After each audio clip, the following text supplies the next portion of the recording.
On today's episode, I talk about people in resistance. How do you deal with resistance? How do you work with the willing? And how to know the difference between the two.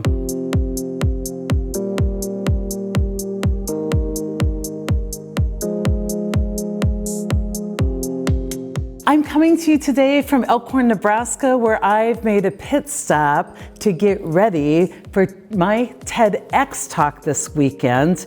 And even though I'm pretty nervous about the TEDx talk, I'm taking a few minutes out to answer a couple of great questions submitted by you.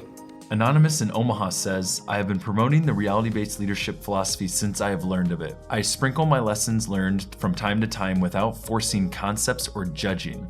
One team member in particular, who actually is a high accountable, has complained to me that I am just too positive and that they won't get behind one person's philosophy until the company has said this is the philosophy that should be followed throughout the organization. How else can I help encourage high accountables to embrace the stop judging, start helping concept?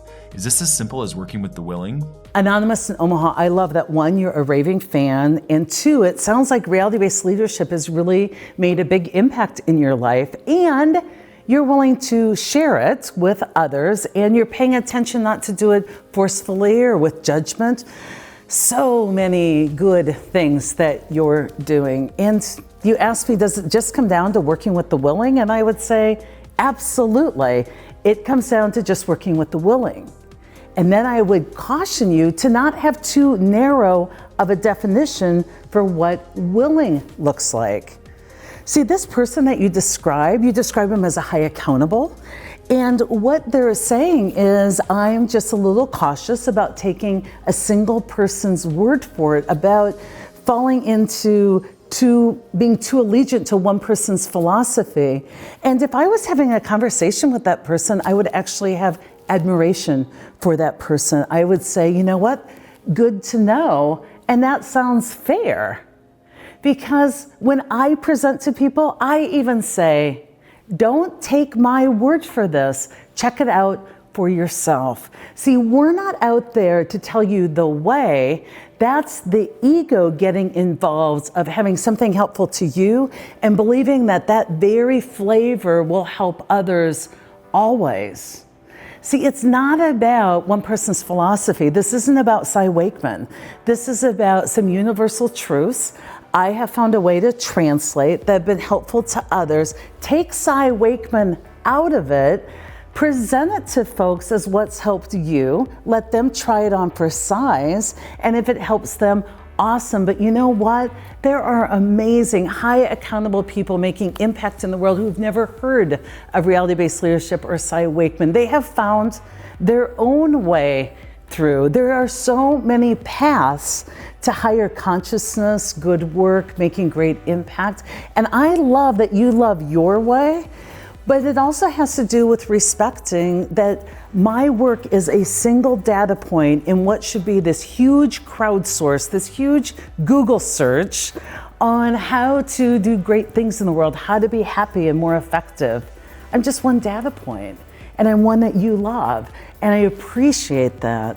But if you've got somebody who's a high accountable, who is making it happen, who's remiss to really connect in and follow one philosophy blindly, and they're honest enough to let you know that, and they say if the company decides it, they'll willingly buy in and sign on, I just don't hear anything but really good discernment, honesty, and willingness for this person. So let's not confuse agreements or the same level of zealousness for willingness. What I preach to you are just universal principles that I've been able to translate, but I would tell you, please don't attach too wholeheartedly to my way of it, because I don't even attach wholeheartedly to my way of it. That would be my ego telling me I know best and there's only one way and it's my way. But that lands beyond ego, that field I talk about beyond ego, it's so open. It's the source of all possibilities. It's connection to this source.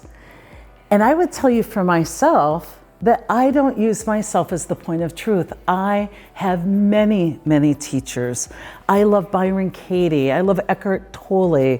I love Mel Robbins. I love so many people out there today. And I'm discovering more and more people all the time as I grow my Instagram feed and as I bring some of those folks to you and I bring folks onto my podcast, because I want you to know that there's a red thread, universal principles that go through ways of thinking, mental processes that lead people to be happier and successful. And I have one way of presenting those, and thank goodness there are so many other people that have unique ways of bringing that truth to the table. And many times it's in a way that people can hear more clearly. It's more consumable. So my hope is you go back to this very cool, open, honest, willing, accountable person, and you let them know that you can appreciate that they're having some discernment and that they're not going to go wholeheartedly, but that they will give you space to present what helps you. And then I would do one thing. I would pick their brain and ask them for their best advice, their best tips. And I would do that to many people. Keep asking and finding who out there, in addition to Cy Wakeman, is rounding out your evolution, is fueling your drama-free life. So I want to hear from all of you. Who are your favorites? Who, besides me and my staff, are helping you evolve in the world? Let's share the wealth. Put them in the comments below, and everybody go check them out. Susan from Hickory, North Carolina asks, how do I respond to an employee who, in not agreeing with a policy change, says to me, I am not going to argue with you. You can make whatever changes you want. It's your company. She eventually does come on board with the change, but always reacts this way at the beginning, with resistance. Susan from Hickory, thank you for asking this question, because it gives me the opportunity to bring up a topic I haven't yet talked about in Life's Messy, Live Happy episodes, and that is something I call emotional blackmail. It's when somebody actually speaks the truth, but is trying to use it in a way to bargain, stop the action, get out of having to do something joyfully. It's a passive-aggressive approach, and I first want to teach the concept, and then we're going to get down to what you should do specifically. So first of all, emotional blackmail sounds like this. We've done it this way before. We tried this in 1963 and it didn't work. This is completely different than how we've done things in the past. No one's ever really brought this up to me. I wasn't aware of it. This will probably change again tomorrow. See, when people bring up, I'll go along with it, but, right, I'm not gonna love it. What they're doing by saying, well, you can make that decision and you're the founder, is they're putting something out there to hook you so that you start arguing with why they should go along with it and why they should agree with it, or why this is better change, or why it didn't work in the past, or why they should get on board. See, all of that is a way for the ego to get you into some arguments with irrationality. So a counterintuitive way to deal with emotional blackmail is to simply agree with what the person's saying, especially if it's the truth. Cy, this is completely different than how we've done it in the past. You know, I would agree that it's very different than how we've done it in the past. You're speaking the truth. And now that you know the very difference, I would expect you to take that knowledge and execute wonderfully. See, here's how I got out of emotional blackmail. I agreed with what's true. And then I said, here's what's next. And I set my expectation forward. See, when people emotionally blackmail, they want you to feel like they're doing at least this for you. You have no right to ask for any more, but you need to be a master at moving right behind that ego, bypassing it, and calling up the great part of somebody else. So let's get back to your question, Susan. This is emotional blackmail. It gets you in a place where you're thinking, well, I guess that's all I can expect. No, you're the owner. So when someone says, well, I'm not going to argue with you, you're the owner. You can make whatever decision you want. Unhook from that want to argue or prove or justify. Just unhook and hear the truth and confirm the truth. What is happening in the moment is expressing a trend that goes unaddressed. So we get through the moment, we're like, oh, I just lived through having to talk to Sarah about a new change. Thank God that's over. But we never address the trends. So what I would do with this person next is I would be having conversation with them about the trends. One thing I've noticed, you said in your notes that this is always the case. They eventually come on board, but it meets with emotional waste and resistance. I would say I notice in the moment that when I bring things forward, you will comply if they're done to you based on the fact that I'm an owner and I have a right to. And that really just isn't the environment that I want driving and fueling my organization.